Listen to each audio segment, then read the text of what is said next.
Hello there, and welcome to the Curious Mind Sleep channel. Take a breath, a slow, gentle breath. The oxygen that just entered your lungs, over half of it came from the ocean, not from forests, not from land, from the sea, from organisms smaller than a grain of sand, thousands of miles away. Tonight, we're going to explore something remarkable. The ocean protects you, not metaphorically, literally. 7 systems working right now, keeping you alive while you sleep. The ocean covers 70% of Earth. It's been here for 4 billion years, long before trees existed, long before land animals, long before humans. And it's been making this planet livable the entire time.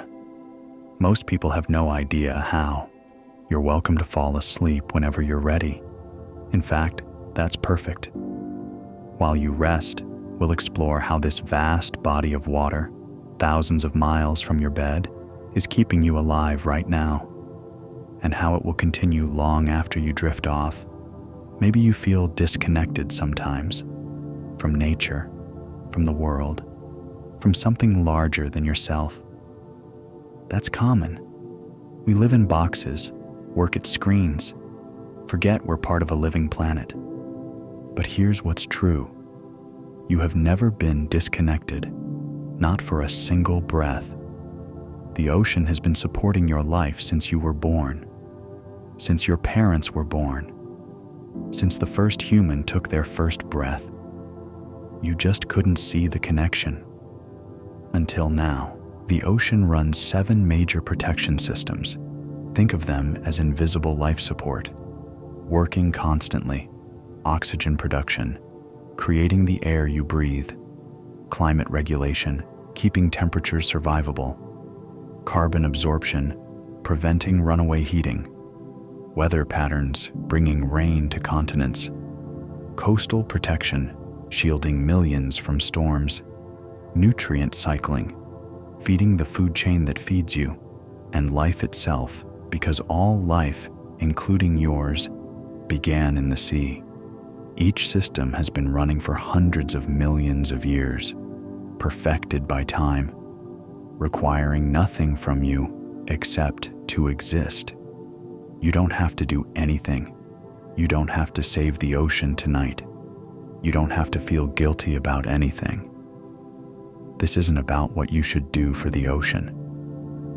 This is about what the ocean is already doing for you, has always done, will continue doing while you sleep. Let's begin this gentle journey with something happening right now.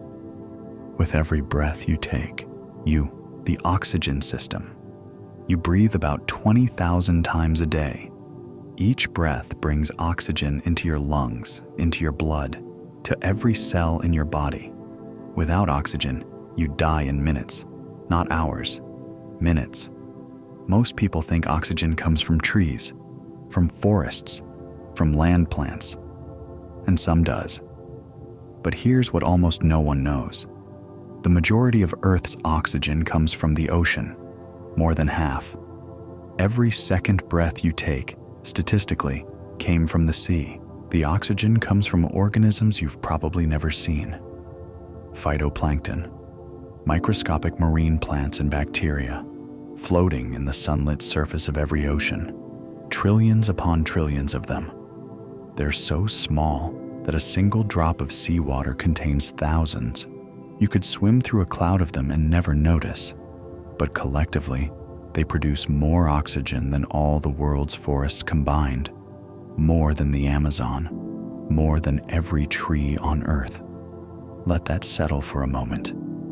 The air filling your lungs right now, the oxygen keeping your brain alive, your heart beating, your thoughts forming.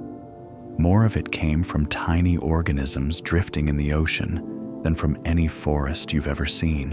One species deserves special mention: Prochlorococcus.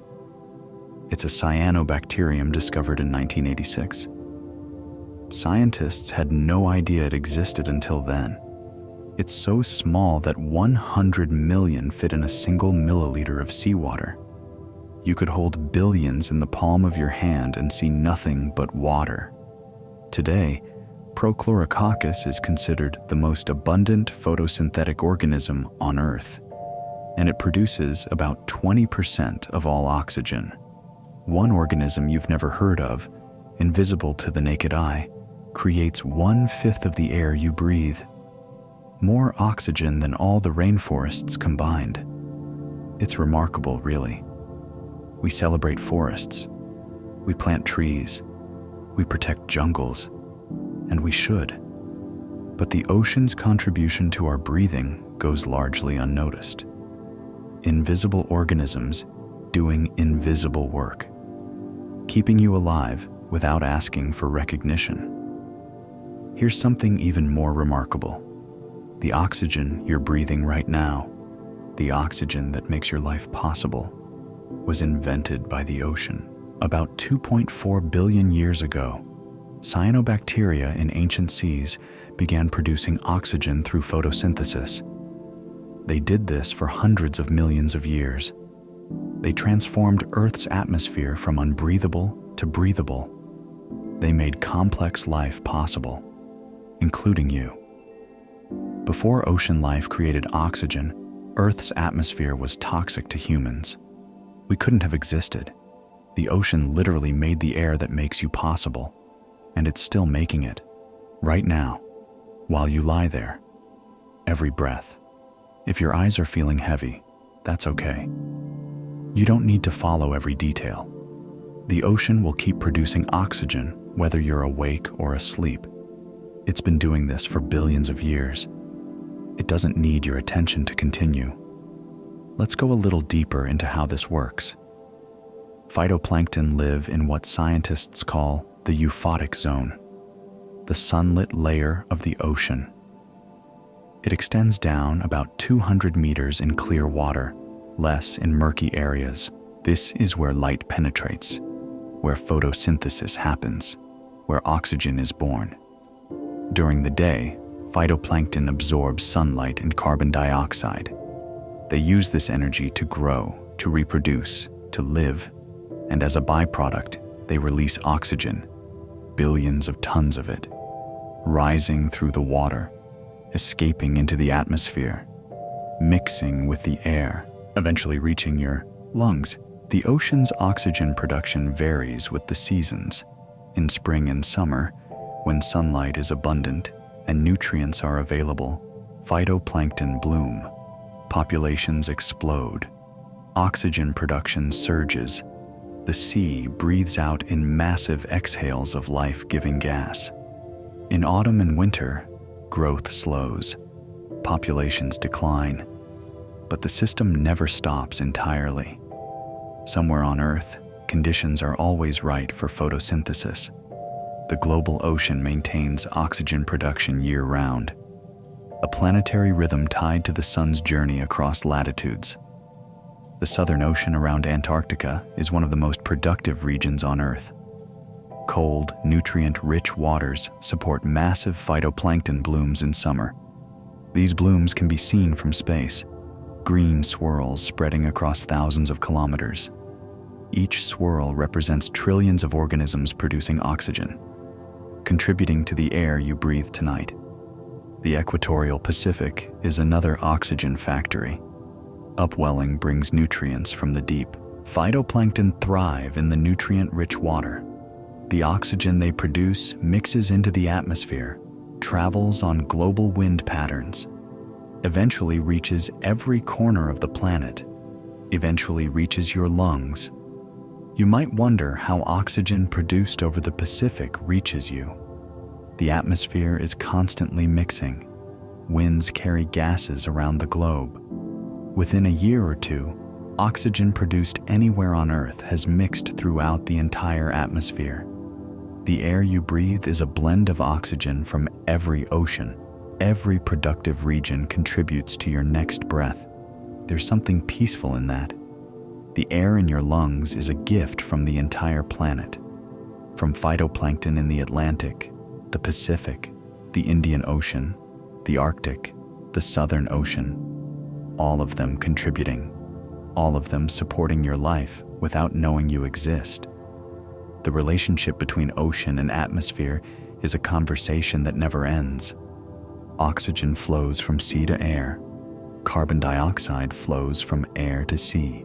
The exchange happens at every point where water meets atmosphere. Trillions of gas molecules crossing the boundary every second. A continuous dialogue between liquid and air. Your breathing participates in this dialogue. You inhale ocean-produced oxygen. You exhale carbon dioxide that may dissolve into the sea. Your body is a small part of a planetary exchange, a node in a network that spans the globe. Some phytoplankton produce compounds besides oxygen. Dimethyl sulfide, for instance. This gas escapes into the atmosphere and helps form clouds. The same organisms that create your oxygen also influence cloud formation, which affects rainfall, which affects climate. The connections multiply, each organism participating in systems far larger than itself. Let your breathing continue at whatever pace feels natural. You don't need to control it. The ocean's oxygen will keep flowing whether your breaths are deep or shallow, fast or slow. The system doesn't depend on your attention. It runs on its own.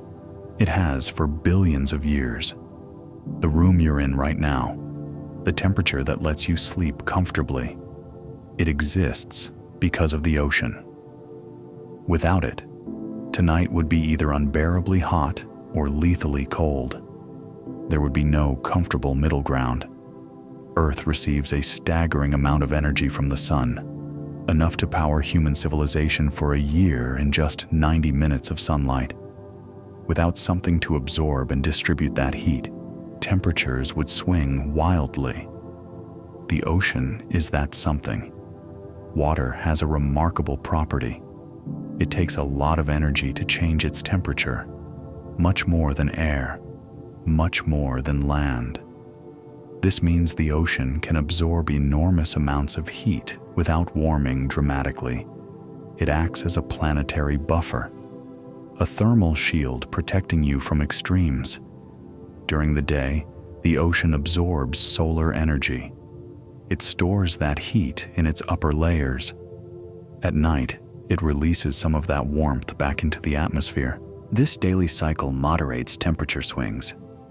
Coastal cities experience milder weather than inland areas for exactly this reason. The ocean nearby smooths out the extremes, but the ocean's climate regulation goes far beyond daily cycles. Consider this. The ocean absorbs approximately 90% of the excess heat trapped by greenhouse gases. 90%. The warming you hear about, the rising temperatures, the changing climate. It would be far worse without the ocean absorbing most of that additional energy. Scientists have calculated what Earth would be like without the ocean's heat absorption. The numbers are sobering.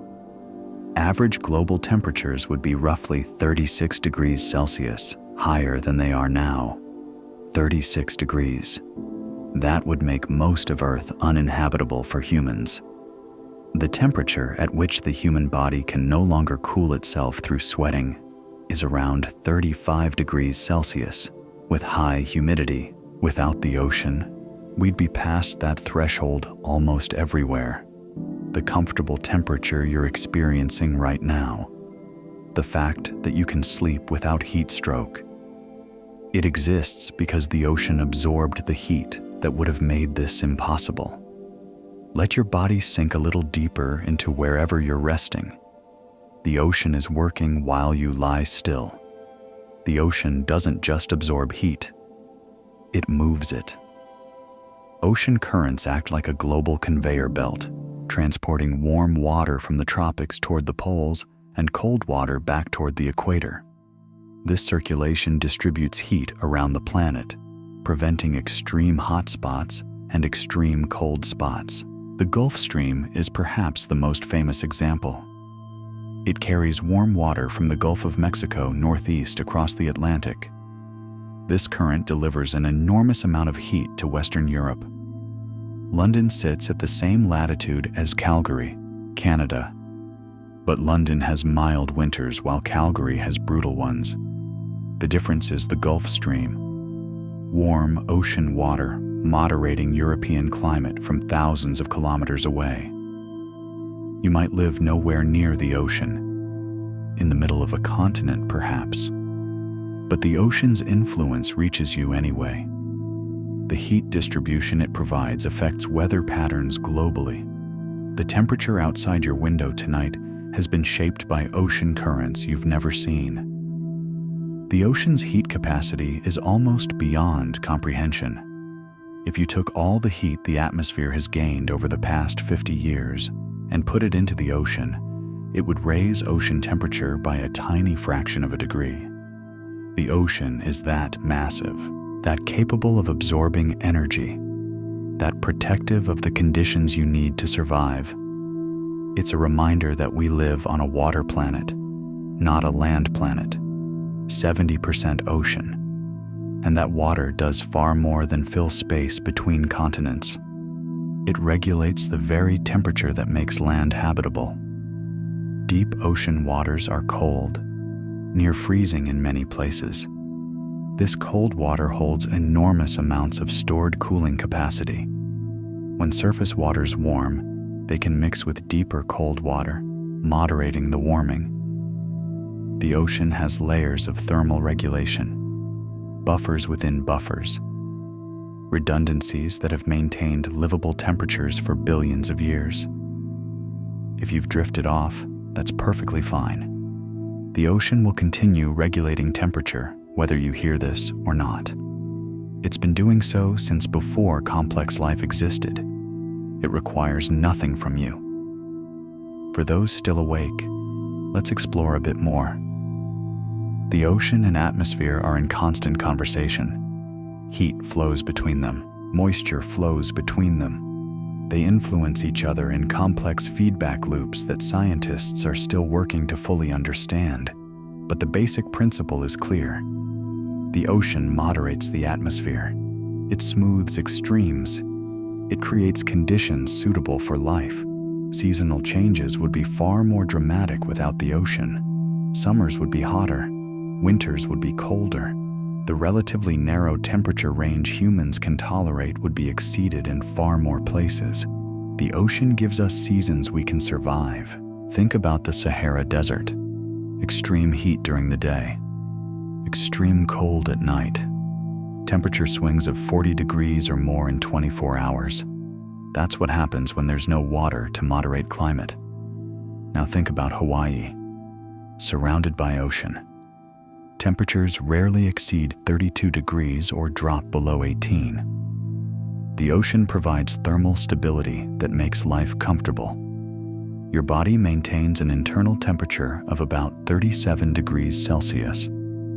It can tolerate external temperatures somewhat higher or lower, but not by much, not for long. The ocean creates a planet where external temperatures stay within the range your body can handle, in most places, most of the time. That's not an accident. That's ocean climate regulation working. The warmth in the air around you right now has been touched by ocean influence. Even if you're far from the coast, weather systems carry ocean-moderated air inland. Precipitation patterns shaped by ocean temperatures water the land. The ocean reaches everywhere. Some nights are warmer than others, some seasons hotter or colder, but the range stays survivable. The extremes stay manageable. Behind that stability, always, is the ocean, absorbing, distributing, moderating, protecting. It's a quiet kind of protection, not dramatic, not visible. You don't see the ocean absorbing heat. You don't feel the currents moving warmth around the planet. You just experience the result. A temperature you can sleep in, a climate you can live in, a world that doesn't kill you with thermal extremes. The ocean has been doing this for 4 billion years, long before humans, long before mammals, long before complex life of any kind. When the first single-celled organisms appeared, the ocean was already regulating temperature. When the first fish evolved, the ocean was absorbing heat. When the first creatures crawled onto land, they entered an atmosphere moderated by the sea they left behind. You are the inheritor of 4 billion years of climate regulation. Every comfortable night you've ever experienced, every survivable summer, every winter you lived through, all of them made possible by the ocean's thermal protection. Let that thought settle if it reaches you. If you've already drifted into sleep, rest well. The ocean continues regardless. Right now, the ocean is absorbing heat from the sun, moderating temperature swings, creating the climate stability that allows you to rest. You don't feel it directly. The ocean might be thousands of miles away, but its influence is in the air around you, in the temperature of this room, in your ability to sleep without shivering or sweating. The ocean stores heat not just at the surface, but throughout its depths. Warm surface water can mix downward, carrying heat into deeper layers. This process, called downwelling, transfers warmth from the surface to the interior. Heat absorbed today might not return to the atmosphere for decades or centuries. The ocean has memory. It holds onto warmth long after the sun that delivered it has set. Different layers of the ocean have different temperatures. The surface layer, warmed by the sun, can be quite warm in tropical regions. Below that, temperature drops rapidly through the thermocline, and in the deep ocean, temperatures hover just above freezing. This layered structure allows the ocean to store enormous amounts of heat at various depths. The ocean's role in climate extends beyond simple heat storage. Ocean currents redistribute heat around the planet, creating the climate patterns we experience. Without this redistribution, the tropics would be much hotter and the poles much colder. The ocean smooths out Earth's temperature gradient. It makes more of the planet habitable. Consider the journey of warm water from the tropics. It flows poleward, releasing heat into the atmosphere along the way. By the time it reaches high latitudes, it has cooled significantly. Now cold and dense, it sinks to the deep ocean. There, it flows back toward the equator, eventually rising again in a different location. This global circulation, sometimes called the thermohaline circulation, takes about 1,000 years to complete. Heat absorbed in the tropics today might warm the North Atlantic a century from now. The ocean's thermal inertia provides stability. Day to day, weather can vary wildly, but the underlying climate changes slowly because the ocean resists rapid temperature shifts. This stability has allowed complex life to evolve. Species need relatively stable conditions to thrive. The ocean provides that stability. It always has. If you're feeling drowsy, that's perfectly appropriate. The ocean's climate regulation works whether you're awake or asleep. It requires nothing from you. It asks nothing. It simply does what it has done for billions of years. Absorbing heat, moving warmth, creating conditions suitable for life. The heat the ocean absorbs comes ultimately from the sun. Solar energy strikes the ocean surface. Some is reflected. Some is absorbed. The absorbed energy warms the water. This warmth then influences everything else. Evaporation rates, atmospheric temperature, weather patterns. The entire climate system begins with sunlight striking the sea. At night, the process reverses partially. The ocean releases some stored heat back into the atmosphere. This is why coastal areas often have milder nights than inland regions. The sea continues warming the air even after dark, even while you sleep. The ocean breathes warmth into the night. Carbon dioxide, you've heard of it. A greenhouse gas. Too much of it warms the planet. What you might not know is that humans release about 40 billion tons of carbon dioxide into the atmosphere every year. 40 billion tons. From cars, factories, power plants, agriculture, just existing in the modern world.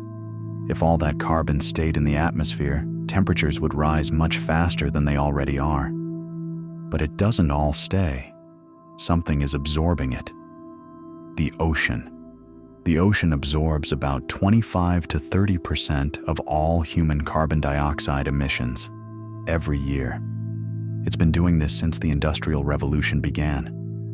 Scientists estimate the ocean has absorbed approximately 525 billion tons of carbon dioxide since 1850. 525 billion tons that would otherwise be warming the atmosphere. This happens through simple physics and chemistry. Carbon dioxide dissolves in seawater. Cold water absorbs more than warm water. The ocean surface exchanges gases with the atmosphere constantly, and slowly, steadily, the ocean breathes in our excess carbon. Think of the ocean as Earth's largest lung, inhaling carbon dioxide, processing it, storing it, keeping the atmosphere more breathable than it would otherwise be. There's another mechanism too. The biological pump, phytoplankton, the same organisms that create your oxygen, also absorb carbon dioxide during photosynthesis. They turn it into organic matter.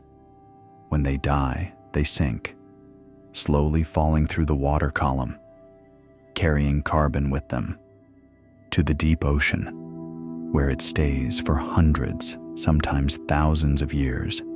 This biological pump has been running for billions of years, long before humans existed, long before there was excess carbon to manage. The ocean was already equipped to handle it. Let your breath slow if it hasn't already. There's no urgency here. The ocean moves at its own pace, ancient and unhurried. The deep ocean is a carbon reservoir of almost unimaginable size. Cold, dark, under enormous pressure. Carbon that sinks there stays there for centuries. Some of it gets incorporated into sediments on the ocean floor, becoming part of the geology itself, locked away for millions of years. The surface ocean and the deep ocean exchange water slowly. Cold, dense water sinks at the poles. Warmer water rises elsewhere. This overturning circulation takes about 1,000 years to complete one cycle. Carbon absorbed at the surface today might not return to the atmosphere for a millennium. The ocean operates on timescales that dwarf human lifespans. Without the ocean absorbing carbon, climate change would be far worse than it is. Scientists estimate temperatures would be rising roughly twice as fast. The extreme weather, the heat waves, the disrupted seasons. Imagine them doubled. That's what the ocean is preventing. The ocean doesn't do this for praise. It doesn't do it consciously. It simply does what it's done for billions of years. Cycle carbon. Maintain balance. Keep the planet stable. It was doing this long before you were born. It will continue while you sleep. If your mind is wandering, that's natural. Let it wander. These facts will be here if you want to return to them. And if you drift away entirely, that's exactly what this space is for. The chemistry of carbon absorption is elegant in its simplicity. Carbon dioxide gas meets seawater. It dissolves, forming carbonic acid.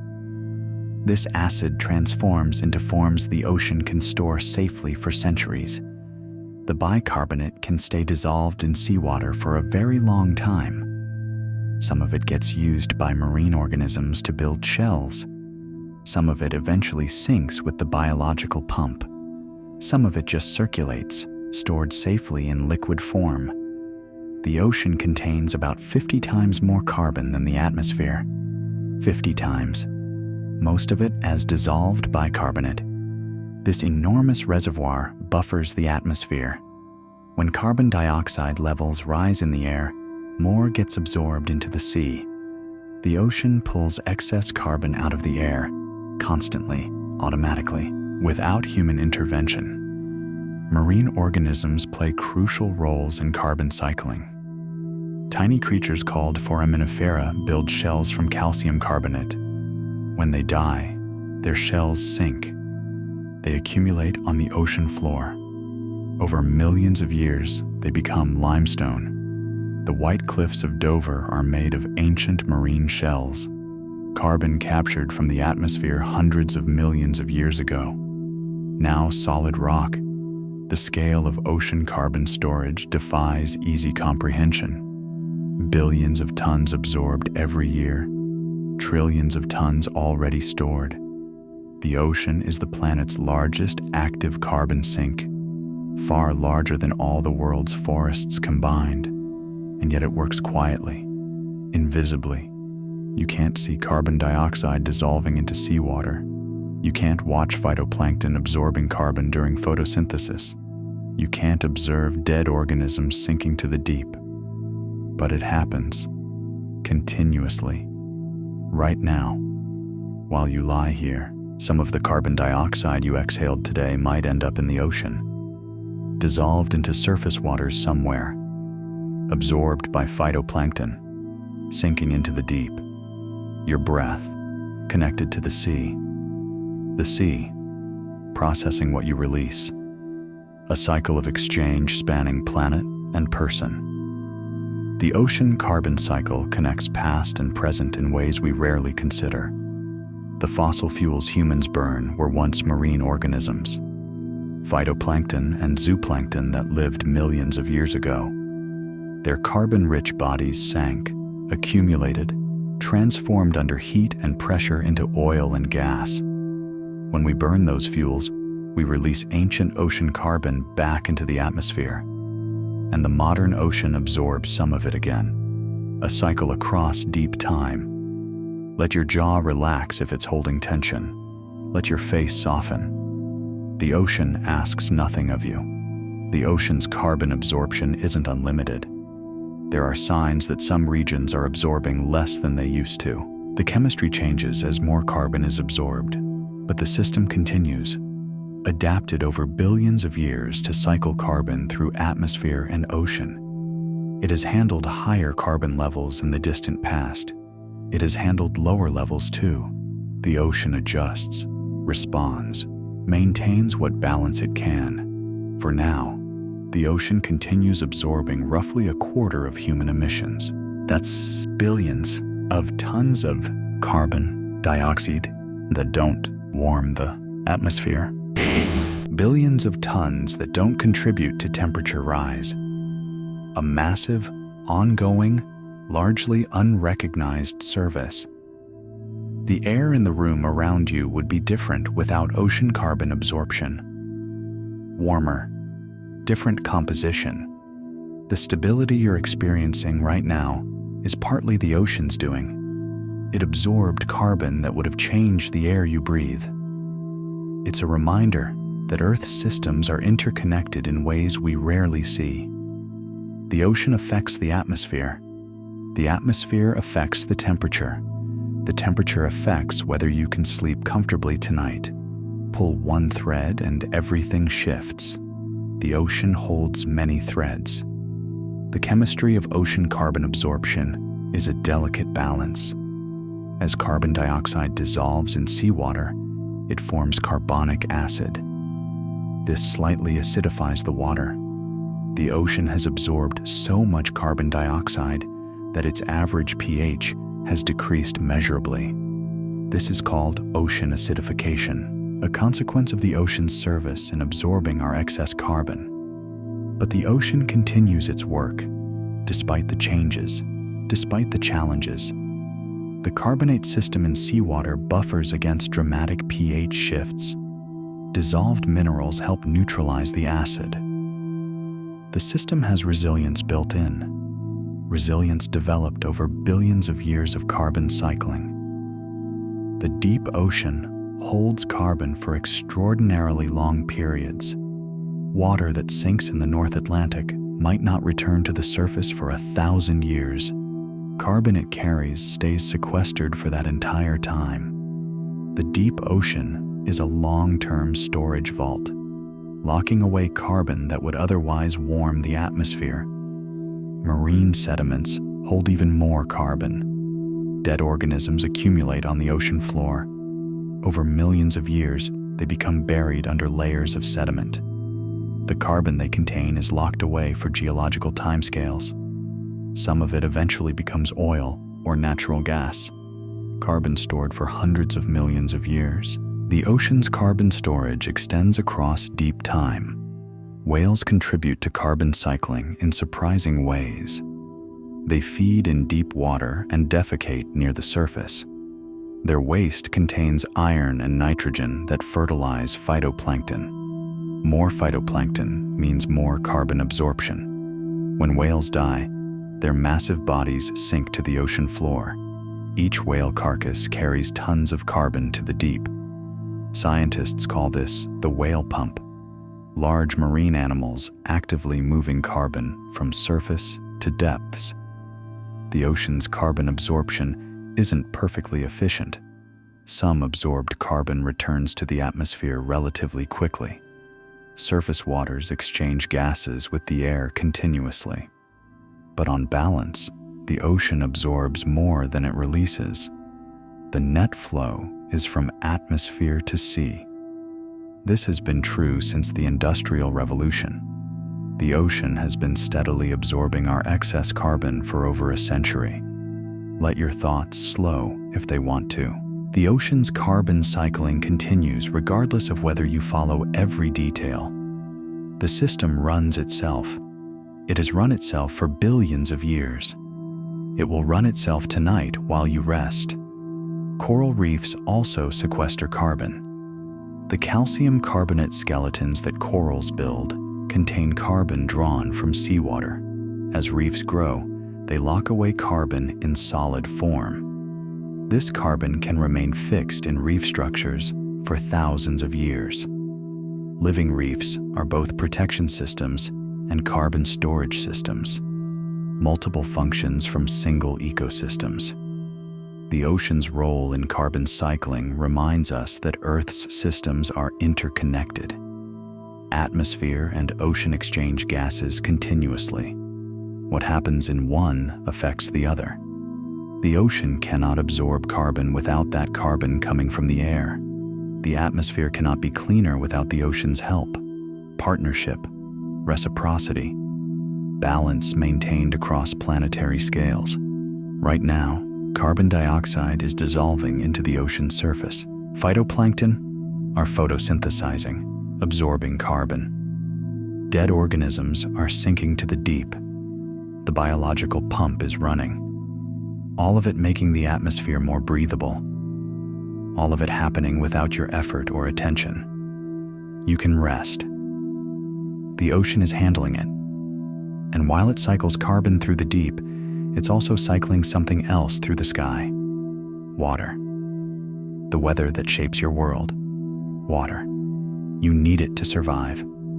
The crops that feed you need it. The cities you live in need it. Without rain, continents would be deserts. Rivers would dry up. Agriculture would be impossible. Human civilization as you know it couldn't exist. Rain doesn't just appear. It comes from somewhere.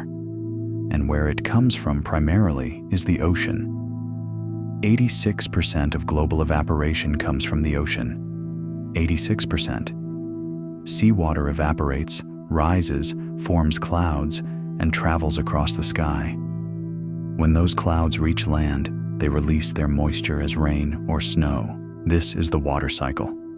And the ocean is its engine. The water in your tap, in your food, in your body. All of it has cycled through the ocean. Some of it recently, some of it millions of years ago. But all of it touched the sea. Every glass of water you've ever drunk, every tear you've ever cried, every drop of sweat on your skin. All of it came from the ocean at some point. Evaporated, traveled, fell as rain, flowed through rivers or seeped into groundwater, eventually reaching you. The ocean is the source. If you're still awake, let your body settle deeper. If you've drifted off, rest peacefully. The water cycle continues regardless. The sun drives evaporation. Solar energy hits the ocean surface, giving water molecules enough energy to escape into the air. Warm tropical oceans evaporate more than cold polar seas. This creates patterns, flows of moisture from sea to sky to land and back again. Clouds are ocean water suspended in air. When you look at clouds during the day, you're looking at the sea, transformed, lifted, traveling, eventually to fall again as precipitation somewhere on the planet. The ocean doesn't just provide water, it shapes weather patterns. Ocean currents act like conveyor belts, moving warm water from the tropics toward the poles and cold water back. This circulation affects where storms form, where monsoons occur, where deserts exist, where rain falls. The Gulf Stream, for example, carries warm water from the Caribbean past Western Europe. This is why London has mild winters despite being at the same latitude as Calgary, Canada. The ocean current delivers warmth across an entire ocean, changing the weather of continents. But it's not just about temperature. The moisture the Gulf Stream carries evaporates into the atmosphere, bringing rain to Western Europe. The green landscapes of Ireland and England exist because of ocean water that evaporated thousands of kilometers away in the tropical Atlantic. Weather is the ocean's breath reaching land. Monsoons, those seasonal rains that billions of people depend on, are driven by the ocean. In summer, land heats faster than the sea. Hot air rises over the continent, drawing in moist ocean air. That moisture falls as monsoon rains, watering crops, filling reservoirs, supporting human civilization across South and Southeast Asia. Without the ocean, no monsoons. Without monsoons, no rice paddies, no sustenance for billions. The connection between sea and food is direct, even if invisible to most. Let your thoughts drift if they want to. You don't need to hold on to any of this. The water cycle doesn't need your attention to continue. The food you ate today was watered by ocean-derived rain. The wheat in your bread, the vegetables in your dinner, the grass that fed the animals that became your protein. All of it depended on rain that originated in the ocean. Even if you live far from the sea, in the middle of a continent perhaps, the ocean reaches you. Through rain, through rivers fed by rain, through the water table beneath your feet. The ocean's influence extends everywhere, even here, even now. Consider the journey a single water molecule might take. It evaporates from the Pacific Ocean near Japan, rises into the atmosphere, gets carried by winds across the ocean, joins a cloud system, travels over North America, falls as rain in Colorado, seeps into the ground, gets drawn up by the roots of wheat, becomes part of the grain, gets harvested, milled, baked into bread. You eat it. The molecule becomes part of you. Ocean water, transformed through an incredible journey, now flowing in your blood. This isn't metaphor. This is the actual path water takes. Your body contains water that has cycled through the ocean countless times. You are, in a very real sense, made of processed seawater. The average water molecule has been cycling for billions of years, evaporating, precipitating, flowing, evaporating again. The water in your body is ancient. It has been rain and river and ocean and cloud more times than could ever be counted. You're borrowing it temporarily.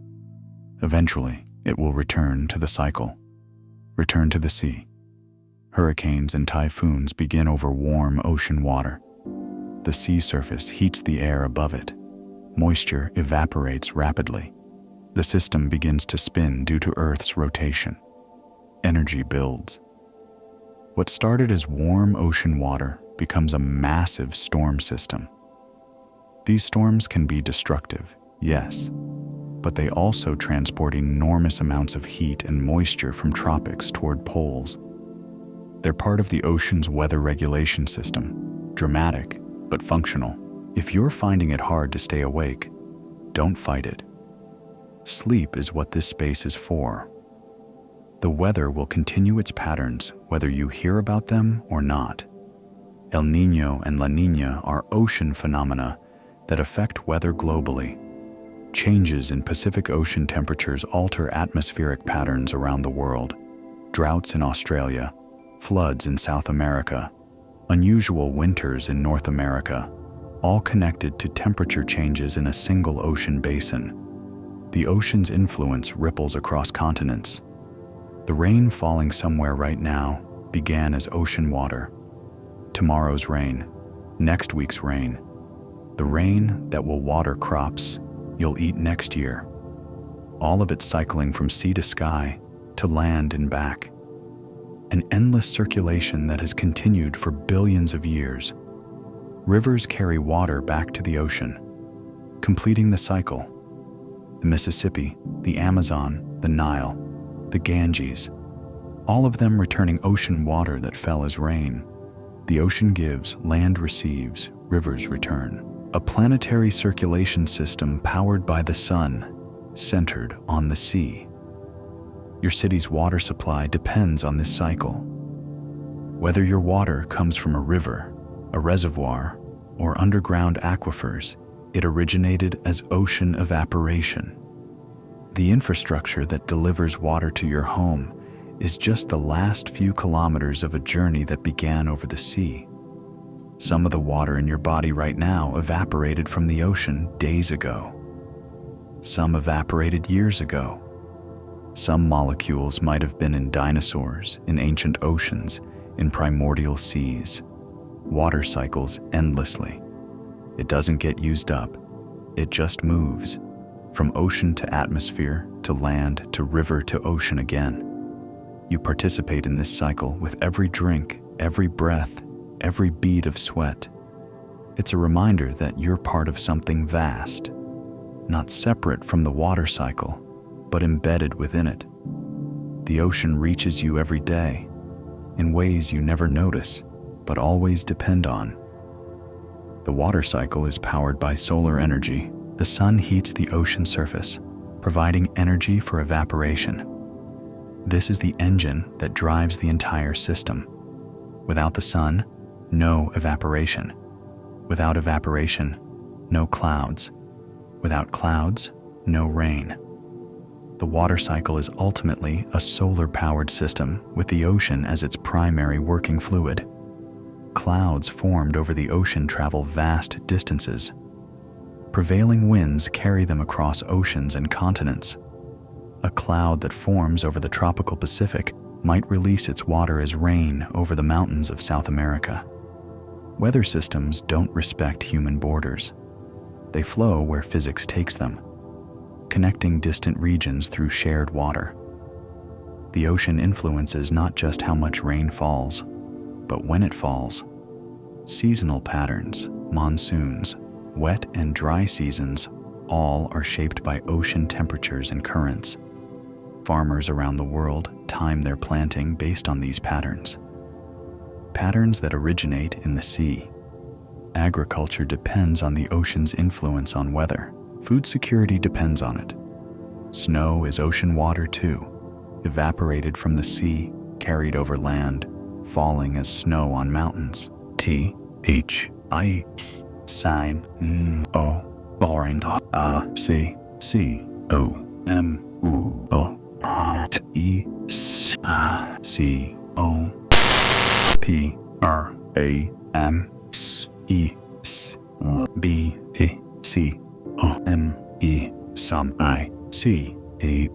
Glaciers are frozen ocean water stored on land. When glaciers melt, they release water that flows back to the sea. The cycle continues across seasons, years, centuries. Mountain snowpack is crucial for many regions. It acts as natural water storage. Snow accumulates in winter, melts in spring and summer, providing water when it's needed most. Rivers fed by snowmelt sustain cities, farms, ecosystems far downstream. All of that water originated in the ocean, evaporated, traveled, fell as snow, stored as ice, released as melt. The ocean providing water through a slow, patient process. Fog is another form of ocean water reaching land. In coastal areas, marine fog rolls in regularly. This fog carries moisture inland. In some ecosystems, fog drip provides a significant portion of annual water. Forests in coastal California, for instance, depend on fog that comes from the sea. The ocean reaches land in forms beyond rain. If you've drifted into sleep, the water cycle continues without you. Rain is falling somewhere right now. Snow is accumulating on distant mountains. Fog is rolling across coastal hills. The ocean's gift of water flows continuously around the planet. You rest within this flow, part of it, sustained by it. The ocean even influences weather in places that seem far from any coast. Continental interiors receive weather systems that originated over oceans. The moisture in those systems evaporated from the sea. Even the driest desert receives occasional rain that began as ocean water. The ocean's influence reaches everywhere. No place on Earth is truly disconnected from the sea. Right now, somewhere over the Pacific, water is evaporating. It will form clouds, travel on winds, fall as rain weeks from now, perhaps on farms that will grow food you'll eat next year. The cycle continues. It has for billions of years. It will continue tonight while you sleep. And while the ocean shapes weather, it also shapes coastlines, protecting the land where hundreds of millions of people sleep. 40% of the world's population lives within 100 kilometers of a coastline. Hundreds of millions of people. They sleep each night near the sea. And between them and the ocean's power, the storms, the waves, the surges, stand living barriers, ecosystems that protect them without asking for anything in return. Coral reefs, mangroves, seagrass beds, coastal wetlands. These aren't just pretty features of the marine environment. They're infrastructure, biological infrastructure that protects human lives. Tonight, while coastal cities sleep, these ecosystems stand guard, absorbing wave energy, buffering storm surges, preventing erosion, doing the work that would cost billions to replicate with concrete and steel. Coral reefs are underwater walls built by billions of tiny animals. They grow slowly, sometimes less than a centimeter per year. But over thousands of years, they create massive structures. The Great Barrier Reef stretches over 2,300 kilometers. You can see it from space. A living structure built by creatures smaller than your fingernail. These structures break waves. They reduce wave energy by up to 97%. A wave that would destroy buildings and flood streets loses almost all its power passing over a reef. The energy dissipates as water flows through the complex structure. What started as a destructive force becomes a gentle surge. Scientists estimate coral reefs protect more than 200 million people from flooding and storm damage. 200 million people sleeping more safely because of structures built by tiny coral polyps over thousands of years. Let your breathing slow if it wants to. In and out, like waves on a shore, gentle and rhythmic. The way reefs break waves is elegant. The rough, complex surface creates friction. Water has to flow around and through countless small obstacles. Each interaction removes a little energy from the wave. By the time the water reaches the shore, most of its destructive force is gone. Nature's breakwater, more effective than most human engineering. Reef fish dart through coral formations. They're not just decoration. Their grazing keeps algae from smothering the coral.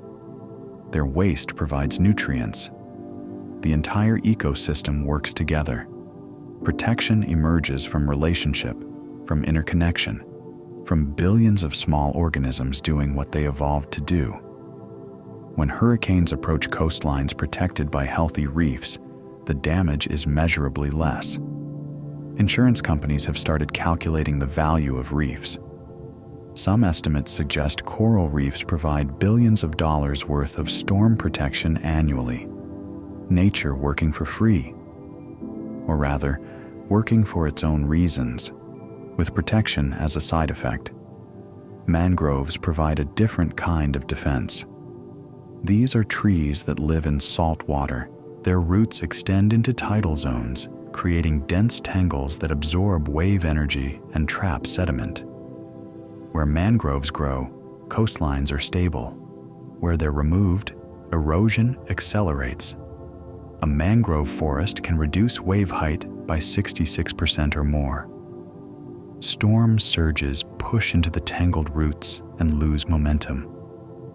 Water that would have flooded inland gets absorbed, slowed, dissipated. The forest stands like a living wall between sea and land. Mangrove roots trap sediment. Over time, this builds land. The coastline actually grows where mangroves thrive. Land creation through biological process. The trees protect the shore and extend it simultaneously. If you're still listening, you're welcome to close your eyes. If they're already closed, let them stay that way. There's nothing you need to see right now. The root systems of mangroves provide nursery habitat for countless fish species. Many commercially important fish spend their juvenile stages hiding among mangrove roots, protected from predators, growing until they're large enough to venture into open water. Coastal fisheries depend on mangroves. Food security depends on mangroves. The connections ripple outward. Seagrass beds might seem less impressive than coral reefs or mangrove forests, just underwater meadows of marine plants. But they perform crucial protective functions. Their leaves slow water flow. Their roots stabilize sediment. They reduce erosion and buffer wave energy, not as dramatically as reefs, but continuously, reliably, across vast areas. Seagrass meadows are among the most productive ecosystems on Earth. They capture carbon faster than tropical forests. They produce oxygen. They provide habitat for seahorses, sea turtles, dugongs, and countless fish species. And they protect coastlines, all at once. Multiple functions from a single ecosystem. Coastal wetlands, salt marshes, and tidal flats complete the protective system. These transitional zones between land and sea absorb flooding. They act like sponges, taking in excess water during storms and releasing it slowly afterward. Without them, storm surges would penetrate further inland. More homes would flood. More lives would be disrupted. The protective value of these ecosystems is increasingly recognized. After major storms, researchers measure the difference between protected and unprotected coastlines. The results are consistent. Natural barriers reduce damage. They save lives. They save money. They work. Some coastal cities are now investing in ecosystem restoration instead of seawalls. It's often cheaper and more effective. A living system adapts, grows, repairs itself. Concrete doesn't. Nature provides resilience that engineering struggles to match. The protective value of coastal ecosystems is being rediscovered after decades of neglect. For much of the 20th century, development destroyed mangroves, filled wetlands, damaged reefs. The consequences are now clear. Coastlines without natural protection suffer more damage from storms. Erosion accelerates. Flooding worsens. The ecosystems we removed were working. We just didn't recognize their value. Now, restoration efforts are underway in many regions. Mangroves are being replanted. Wetlands are being restored. Coral reefs are being protected and, where possible, rehabilitated. These efforts recognize what traditional cultures knew for generations. Natural systems protect. Working with them is wiser than working against them. The economic value of coastal ecosystem protection is staggering. Studies estimate that coral reefs alone provide billions of dollars in storm protection annually. Mangroves prevent billions more in flood damage. Wetlands filter water and absorb surges worth billions in engineered equivalents. Nature provides services that human infrastructure cannot match at any price. Insurance companies now factor ecosystem health into their risk calculations. A coastline with healthy reefs is less risky than one without. Mangrove loss increases expected storm damage. The financial industry, not known for sentimentality, recognizes the practical value of natural protection. Money follows reality, and the reality is that ecosystems protect. Let your body feel supported wherever you're resting. Just as coastal ecosystems support the land behind them, something supports you now. Bed, floor, earth beneath. You don't have to hold yourself up. You can let go. The support is there. Oyster reefs provide protection too, though they're less famous than coral. Oysters build reefs in temperate waters, creating structures that break waves and reduce erosion. These reefs once lined much of the eastern coast of North America. They were harvested nearly to extinction. Now, oyster reef restoration is recognized as both ecological and protective work. Kelp forests offer another form of coastal protection. These underwater forests of giant seaweed reduce wave energy as water passes through them. They stabilize sediments. They provide habitat for countless species, and they protect coastlines from erosion. Multiple benefits from single ecosystems. Nature's efficiency on display. The animals that live in protective ecosystems contribute to their function. Parrotfish graze algae on coral reefs, keeping corals healthy. Crabs burrow in mangrove mud, aerating soil and maintaining root systems. Sea otters eat urchins that would otherwise destroy kelp forests. Each species plays a role. Protection emerges from community, from relationship, from complex webs of interaction that humans are only beginning to understand. Healthy coastal ecosystems are self-maintaining. Reefs grow, mangroves spread, wetlands accumulate sediment and expand.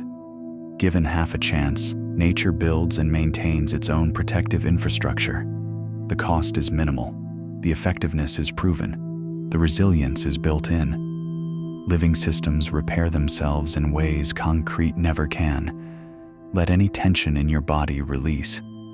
The coastal ecosystems don't need your alertness to continue their protection. They've been doing this for millions of years. The relationship between ocean and shore is dynamic. Waves constantly reshape coastlines. Sand moves. Beaches shift. This isn't destruction. It's process. Natural systems are adapted to this constant change. Problems arise when humans build permanent structures in naturally impermanent zones. Coral reefs have protected coastlines since before humans existed. Mangroves have stabilized shores for millions of years. These systems evolved together with the forces they buffer against. They know the ocean in ways human engineering cannot replicate. Tonight, somewhere in the Pacific, waves are breaking on a reef. The energy that would have battered a shoreline is being absorbed by coral structures built over millennia. Fish shelter in the reef's crevices. The shore behind remains calm. People sleep peacefully in homes that exist because the reef exists. In Southeast Asia, mangrove forests are absorbing the energy of waves generated by distant storms. Fishermen's villages behind the mangroves are protected. Children sleep safely. The trees stand guard as they have for generations. Along temperate coastlines, salt marshes are filtering water and absorbing wave energy. Migratory birds rest in the wetlands. The land behind stays dry. Cities function because wetlands protect them. This protection comes with no invoice, no maintenance schedule, no insurance premiums.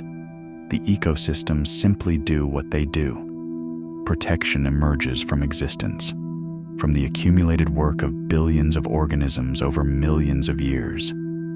There's something peaceful in knowing this, that while you sleep, living systems are protecting other sleeping humans, that nature provides safety we often take for granted, that the ocean, for all its power, has created its own buffers, its own protection systems, working quietly through the night.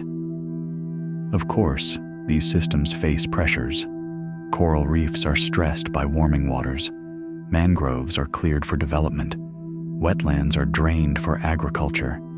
The protection they provide is not guaranteed forever. But tonight, they still stand. Tonight, they still work. Tonight, millions sleep safely because of them. If concern arises, let it pass. This isn't a moment for worry. This is a moment for recognition, for appreciation of what exists, for rest. The ocean has immense power. Storms can devastate. Waves can destroy. Surges can flood. But the same ocean that generates these forces has also created systems that buffer them. Reefs built by coral, forests grown by mangroves, meadows spread by seagrass. The ocean protects from its own power, a kind of balance maintained over geological time. Coastal communities around the world have learned to work with these natural protections. In some places, ancient wisdom guides the relationship. Don't remove the mangroves. Don't damage the reef. Respect the wetlands. This knowledge, passed down through generations, recognizes what science now confirms. Natural systems provide protection that human infrastructure cannot fully replace. The sound of waves on a shore is created by energy dissipating. Each wave that breaks has traveled across open ocean, carrying energy from distant storms or winds. When it reaches the shore, that journey ends. The energy transforms into sound, into movement of sand, into the gentle rhythm that so many find soothing. The coast is where ocean energy comes to rest. Perhaps you can imagine that sound now. Waves meeting shore, energy releasing, the rhythm of it, in and out, over and over. A pattern that has continued for billions of years, that will continue tonight while you sleep. Right now, coral polyps are building reef. Mangrove roots are trapping sediment. Seagrass is swaying in the current, all of it protecting coastlines, all of it allowing hundreds of millions of people to sleep safely near the sea. And while the ocean protects coastlines, it's also doing something else, providing nutrients that end up in your body. Your body needs nutrients to survive, proteins to build muscle, fats to fuel your brain, minerals to keep your heart beating, vitamins to support countless chemical reactions happening inside you right now. Without these nutrients, you couldn't think, couldn't move, couldn't sleep. Many of these nutrients, critical nutrients, come from the ocean, either directly through seafood or indirectly through the food chain that connects land and sea. The ocean doesn't just surround you, it's inside you. Right now, as you lie there, ocean-derived nutrients are circulating in your blood, working in your cells, supporting the very processes that allow you to rest. You carry the sea within you, in ways you've probably never considered. The ocean contains the largest food web on Earth, phytoplankton at the base, those same organisms that create oxygen. Zooplankton eating phytoplankton, small fish eating zooplankton, larger fish eating smaller fish, on up to the apex predators, whales, sharks, tuna, a pyramid of life built on microscopic foundations. This food web produces approximately 80 million tons of wild-caught seafood annually. And aquaculture, ocean farming, produces another 80 million tons. Together, 160 million tons of food from the sea, enough to provide 20% of animal protein for over 3 billion people. 3 billion people, nearly half of humanity, getting a significant portion of their protein from the ocean. The sea feeds the world in ways no other ecosystem can match. If your eyelids are heavy, let them close. If they're already closed, let them stay that way. The nutrients in your body will continue their work whether you're awake or asleep. Let's get specific about what's in you right now. Iodine. Your thyroid gland needs iodine to produce hormones that regulate metabolism. These hormones affect almost every cell in your body. They control how fast you burn energy, how quickly your heart beats, how well your brain functions. Without iodine, your thyroid cannot do its job. Most dietary iodine comes from the ocean, either from seafood or from sea salt, or from vegetables grown in iodine-rich coastal soil. The iodine in your thyroid gland right now almost certainly came from the sea. Every heartbeat, every thought, every breath you take tonight is supported by ocean-derived iodine, regulating your metabolism. Iodine deficiency was once common in inland areas far from the ocean. It caused goiters, swollen thyroid glands. It caused developmental problems in children. Adding iodine to table salt largely solved this problem. But the source of that iodine remains the sea, the ocean reaching inland through human intervention. Omega-3 fatty acids. Your brain is about 60% fat, and a significant portion of that should be omega-3s. These fats are essential. Your body cannot make them. You must get them from food. The most beneficial omega-3s, EPA and DHA, come primarily from marine sources. Fish that ate algae that synthesized these fats, algae that grew in the ocean. Your brain health is connected to ocean chemistry. The clarity of your thoughts, the stability of your mood, the quality of your sleep, all influenced by omega-3 fats that originated in the sea. When you eat salmon or sardines or mackerel, you're eating concentrated ocean nutrients. The fish spent their lives accumulating omega-3s from the marine food web. Now those fats become part of your brain, part of your nervous system, part of the biological machinery that allows you to think and feel and dream. Even if you don't eat fish, omega-3s reach you through other pathways. Fish oil supplements, fortified foods, eggs from chickens fed marine algae. The ocean's nutrients find their way into human bodies through countless routes. Let your mind drift if it wants to. These facts will continue to be true whether you follow them or not. The nutrients in your body will keep working regardless. Iron. The iron in your blood. The same iron that makes blood red. It cycles through marine systems.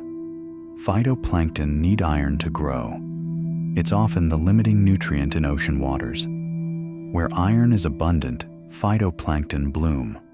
Where it's scarce, ocean waters remain relatively barren. Seafood concentrates iron. Shellfish are particularly rich in it. The iron atoms in your hemoglobin, the molecules that carry oxygen in your blood, may have passed through ocean organisms before reaching you. Your blood, carrying oxygen right now, using iron that's cycled through the sea. The connection is intimate, not abstract. The very atoms in your body have histories. Some of those histories include the ocean, elements cycling through marine food webs, eventually becoming part of you. Zinc, selenium, calcium, phosphorus. The ocean concentrates and distributes minerals essential for human health. Seafood provides nutrients that are difficult to obtain in adequate quantities from land-based foods alone. Populations that eat significant amounts of seafood tend to have different health profiles than those that don't. The ocean's contribution to human nutrition is measurable, significant, and often overlooked. Your body contains traces of the sea, not metaphorically, chemically. The minerals in your bones and blood include elements that cycled through ocean systems. You are, in a very literal sense, partly made of ocean. If you've drifted off to sleep, that's exactly as it should be. Sweet dreams. For those still awake, let's explore further. The ocean doesn't keep its nutrients evenly distributed. Cold, nutrient-rich water from the deep rises to the surface through a process called upwelling. This happens along coastlines when winds push surface water away and deep water rises to replace it. Upwelling zones are among the most productive waters on Earth. They create fishing grounds that feed nations. The coast of Peru, for example, has powerful upwelling. It produces about 10% of the global fish catch from less than 0.1% of ocean area. Concentrated abundance, driven by ocean circulation. This system has been running for hundreds of millions of years, cycling nutrients, supporting food chains, ultimately feeding you. The Humboldt Current along South America's west coast creates one of the richest marine ecosystems on the planet. Cold, nutrient-laden water rises from the deep. Phytoplankton explode in abundance. Fish populations thrive. Seabirds gather in enormous colonies. The whole system pulses with life, powered by nutrients brought up from the ocean's depths. Similar upwelling occurs off the coasts of California, Northwest Africa, and other regions. These productive zones punch far above their weight in terms of global fish production. Small areas of ocean producing disproportionate amounts of food. Nature's efficiency, driven by physical oceanography. The nutrients in upwelling zones come from decomposed organic matter. Dead organisms sink to the deep. Bacteria break them down. Nutrients are released into deep water. Then upwelling brings those nutrients back to the sunlit surface where they can fuel new life. A cycle of death and rebirth, of sinking and rising, continuing for eons. Let your shoulders release any remaining tension. Let your jaw soften. The ocean's nutrient cycles continue without your effort. Even if you don't eat seafood, the ocean reaches you. Ocean-derived elements end up in soil through geological processes. Ancient seabeds, lifted by tectonic forces, become farmland. The calcium in limestone, once shells of marine organisms, now in the soil that grows your vegetables. Seabirds carry ocean nutrients inland. They eat fish at sea. They return to land. Their droppings, rich in nitrogen and phosphorus, fertilize coastal ecosystems. Some of history's most valued fertilizers, guano deposits, were accumulated seabird droppings. Concentrated ocean nutrients, brought to land by birds, now growing crops that feed humans. Rivers carry nutrients back and forth. What flows to the sea eventually returns in rain, in fish that swim upstream, in winds that carry sea spray inland. The land and sea are connected through cycles too complex and ancient to fully trace. The vegetables you eat, the meat from land animals, even the grains. All of them exist within a nutrient cycle that includes the ocean. You cannot eat without eating something connected to the sea. The connection may be direct or indirect, obvious or hidden, but it's always there. Consider a simple salad. Lettuce grown in soil that contains minerals weathered from ancient marine sediments. Tomatoes watered by rain that evaporated from the ocean. Olive oil from trees fertilized by decomposed matter that includes ocean-derived nutrients. Everywhere you look, the sea's influence appears. Your body processes these nutrients continuously, breaking down proteins into amino acids, converting fats into energy, using minerals for countless biochemical reactions. Right now, as you rest, Your body is doing this work, using nutrients that trace back through various pathways to the ocean. The ocean feeds humanity in ways we often fail to recognize. We see the fish on our plates. We don't see the vast web of connections that brought ocean nutrients into every cell of our bodies. The invisible made visible, if only we look.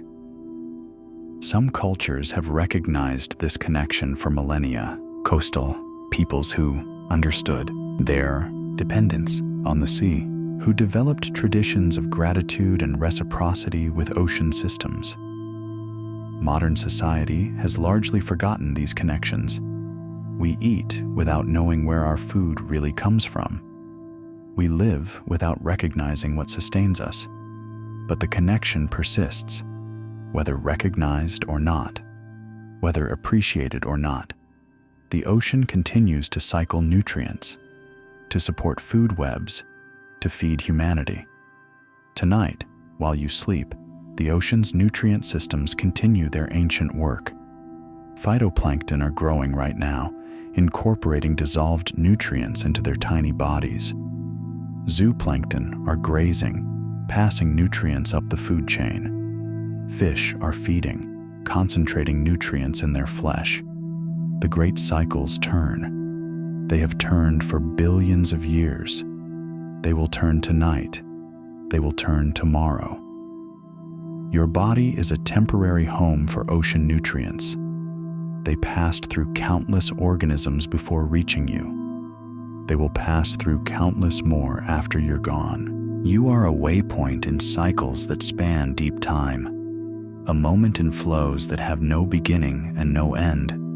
There's something peaceful in this, not loss of significance, but connection to something vast. You participate in cycles that predate humanity, that will continue long after. Your body, for this moment, holds ocean nutrients, then releases them back into the great circulation. The ocean produces nutrients that no land ecosystem can provide in the same way. Certain trace elements, certain fatty acids, certain proteins, they originate in marine systems.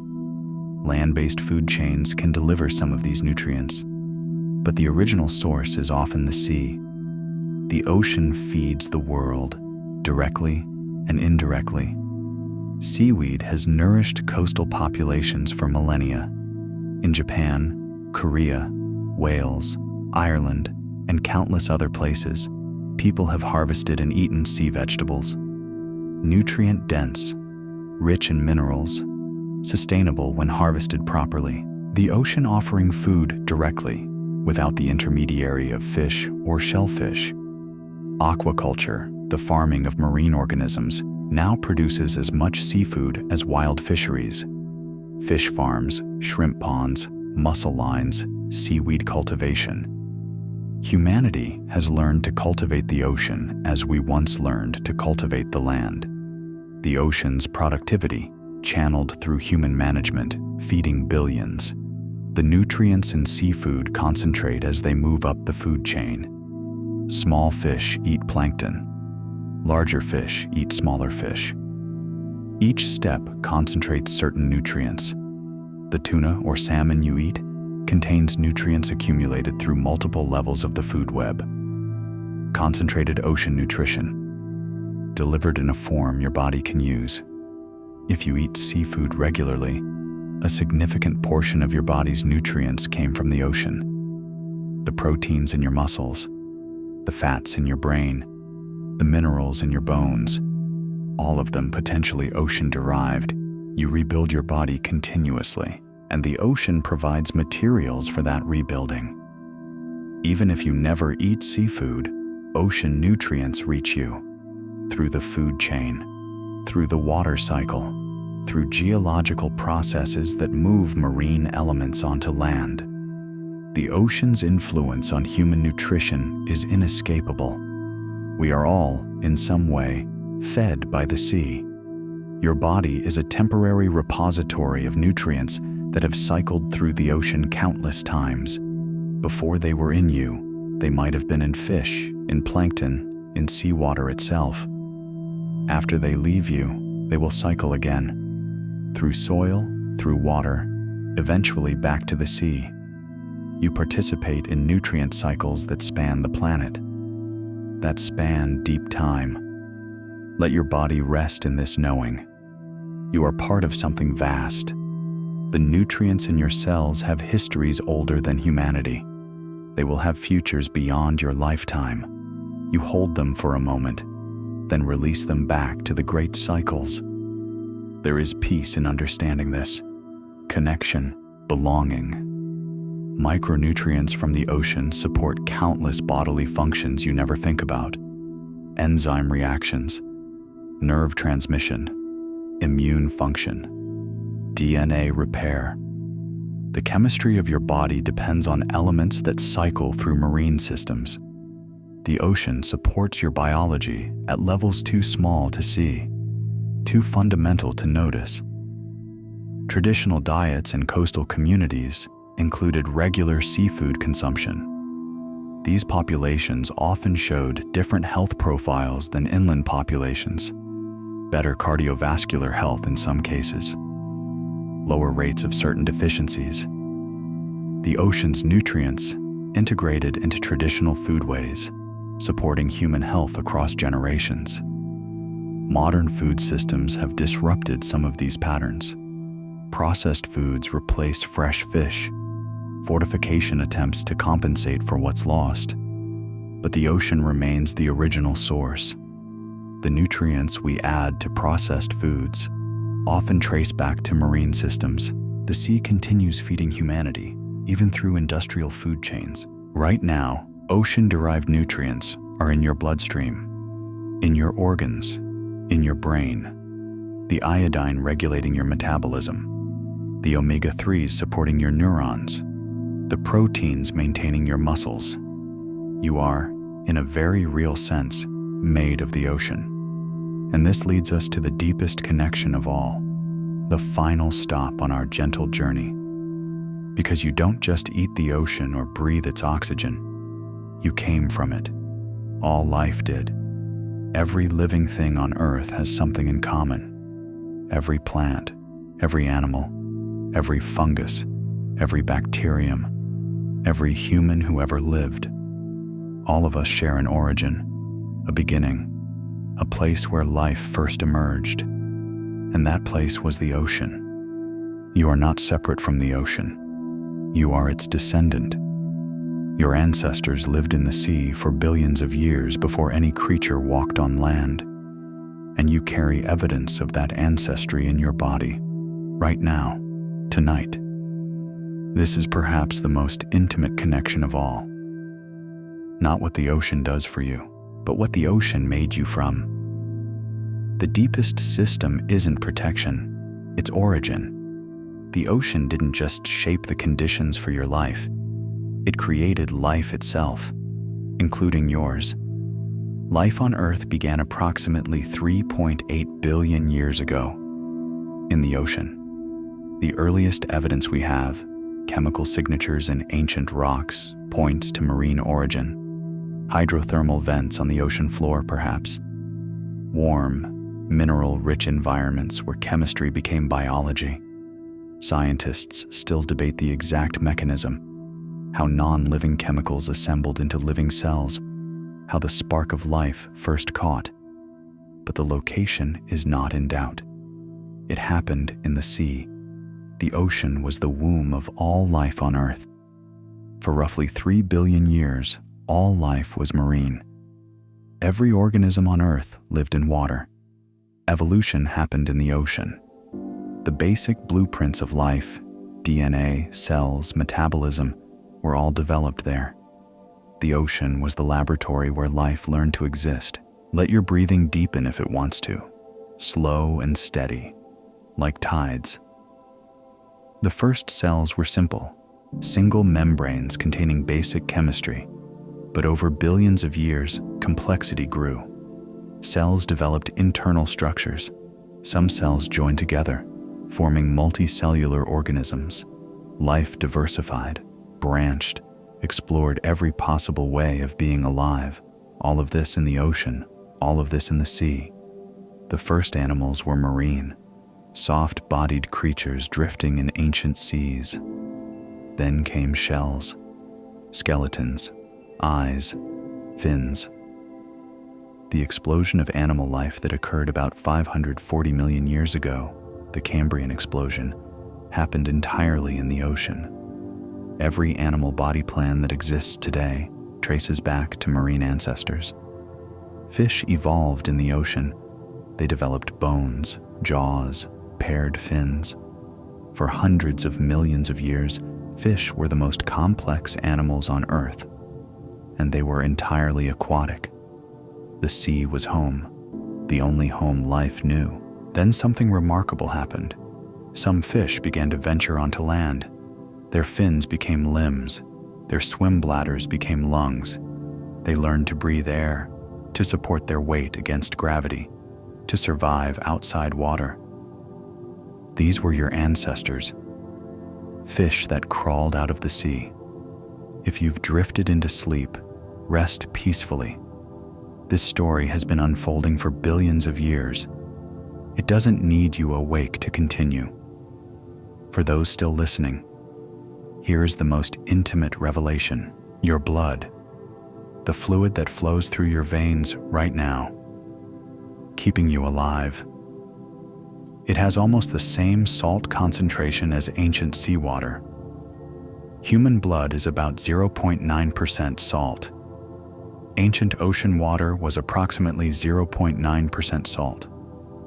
The match isn't coincidental. When life was entirely marine, cells floated in seawater. They evolved to function in that salinity. The chemical processes inside cells, the enzymes, the proteins, the molecular machinery of life, all of it developed to work in water with a specific salt concentration, the concentration of the ancient sea. When some organisms eventually left the ocean, crawling onto land hundreds of millions of years ago, they faced a problem. Their cells still needed the ocean's chemistry to function. They couldn't just start over. Evolution doesn't work that way. The cellular machinery was already built for seawater salinity, so they brought the ocean with them. They evolved closed circulatory systems, blood, a fluid that carries oxygen and nutrients through the body. And that fluid had to have the right salt concentration. The concentration cells had evolved to need, the concentration of the ancient sea. You never really left the ocean. You just enclosed it. Your blood is your personal piece of ocean, circulating through you, bathing your cells in fluid that matches the ancient seas where your distant ancestors first lived. Every cell in your body floats in salt water, internal salt water, carried within you wherever you go. Let that settle for a moment. Let it land wherever it lands. The ocean is in your blood, not metaphorically, chemically. The salt concentration that keeps your cells functioning is the same salt concentration that kept your marine ancestors alive billions of years ago. Your body remembers the sea. It cannot forget. It was built there. The ocean's influence goes beyond salinity. The mineral composition of your body fluids reflects seawater. The ratio of sodium to potassium to calcium in your cells mirrors ancient ocean chemistry. Your kidneys regulate these minerals constantly, maintaining the internal ocean your cells require. Your kidneys work around the clock. Even now, as you rest, they filter your blood, adjusting salt and mineral concentrations, keeping your internal ocean at the precise chemistry your cells need. This chemistry was established in the sea. Your kidneys maintain it on land. If the salt concentration in your blood changes too much, you become ill. Too salty, and cells shrink.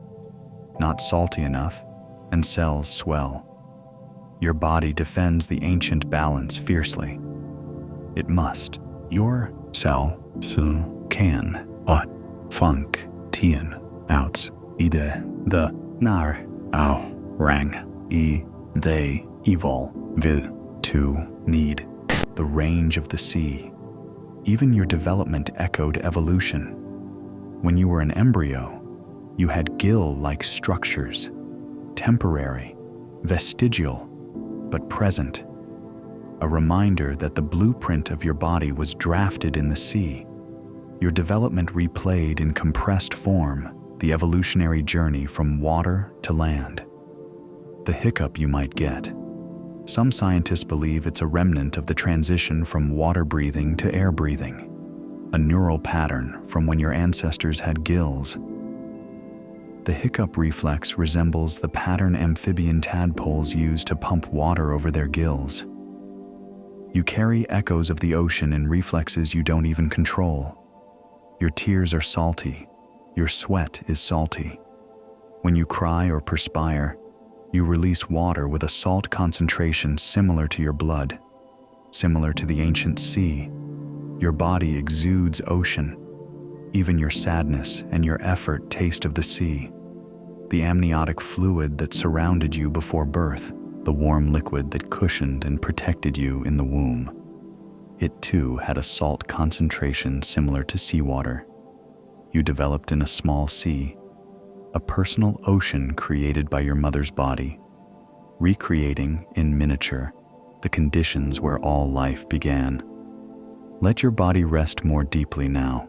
You are held by forces older than thought, older than humanity, older than complex life itself. You are connected to the ocean through an unbroken chain of generations. Your mother, who carried you, was also mostly water with ocean salinity. Her mother before her, and her mother. Back through hundreds of thousands of human generations. Back through millions of years of primate evolution. Tens of millions of years of mammal evolution. Hundreds of millions of years of vertebrate evolution. Billions of years back to the first cells in the primordial sea. Not a single link in that chain broke. If any ancestor had failed to survive, you wouldn't exist. And every one of them carried the ocean inside them, just as you do now. The salt in your blood has been passed down through generations beyond counting. Not the same salt atoms, but the same concentration, the same balance, the same internal sea, maintained across billions of years of evolution. From single cell to fish to amphibian to reptile to mammal to primate to human to you. You are the current carrier of an ancient inheritance, the ocean inside you. Consider the journey. A cell in the ancient ocean, 3.8 billion years ago, salty water around it, salty water within it. That cell divides and divides and divides through billions of years, through countless forms, always maintaining internal salinity, always carrying the sea. Eventually, some descendants of that cell crawled onto land. They brought their internal ocean with them. They evolved into diverse land animals. Some became dinosaurs, some became mammals. One lineage became primates. One primate lineage became humans, and one human became you. The ocean never left. It was always there, in the blood, in the cells, in the fluid between tissues. You are the latest expression of life that began in the sea, and the sea remains within you. This isn't poetry, this is biology, this is chemistry. This is the measurable, verifiable fact of your existence. Your blood salinity matches the ancient ocean because your ancestors never truly left it. They just learned to carry it inside. When you feel disconnected from nature, when the ocean seems far away, when the world feels cold and mechanical, remember this: the ocean is in your veins, flowing through you right now, keeping you alive, as it kept your ancestors alive, as it has kept life alive for billions of years. You are not separate from the ocean. You never were. You never can be. The connection is written into your chemistry, into every cell of your body. It cannot be broken because it's fundamental to what you are. The ocean didn't just create life once, It continues to support the conditions that allow life to persist. The oxygen we breathe, the climate we tolerate, the water we drink, the food we eat, all maintained by ocean systems. The sea is not just our origin, it's our ongoing life support. Every cell in your body contains structures inherited from marine ancestors. Mitochondria, the powerhouses of your cells, were once free-living bacteria. They were incorporated into larger cells over 1 billion years ago. In the ocean, this symbiosis, established in ancient seas, powers your cells today. You are a community of inherited ocean life. Your DNA carries sequences that trace back to marine organisms. Genes for fundamental processes like cell division, protein synthesis, energy production. These were developed in the sea, refined over billions of years of marine evolution.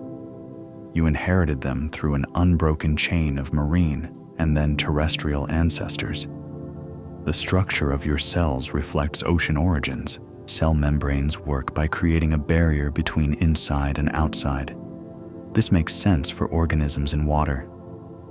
They needed to maintain different conditions inside than outside. In seawater, your cells still work this way. Interior chemistry protected from exterior environment. A principle developed in the ocean, still functioning in you. Water makes up about 60% of your body. This is not coincidence. Your marine ancestors were essentially bags of seawater. Cells evolved to function in liquid medium. When life moved to land, it couldn't abandon this requirement. So it brought water along. You are, by weight, mostly water, mostly ocean, carried internally. Let this understanding settle wherever it settles. You are ocean walking on land, ocean thinking thoughts, ocean feeling feelings. The sea is not separate from you. It is you, has always been you, will remain you for as long as you live. The first breath you took after birth brought ocean-produced oxygen into your lungs. The first food you digested contained nutrients that cycled through the sea. You have never existed independent of the ocean. From your first moment to this one, the sea has sustained you. Your brain, the organ that processes these words, that creates your consciousness, that allows you to feel and wonder and rest. It evolved from marine nervous systems. The first neurons appeared in ocean creatures, simple at first, then increasingly complex, eventually capable of thought, of imagination, of awareness. All developed in the sea, all inherited by you. When you dream with a brain built on marine blueprints, the neural architecture, the chemical neurotransmitters, the electrical impulses. All trace back to developments in ocean organisms. Your dreams are made possible by innovations first achieved in the sea. The feeling of relaxation spreading through your body right now. The drowsiness that might be settling over you. These sensations are mediated by neurochemicals that evolved in marine environments. The capacity to rest, to sleep, to regenerate. These are not new inventions. They are ancient inheritances, gifts from the sea.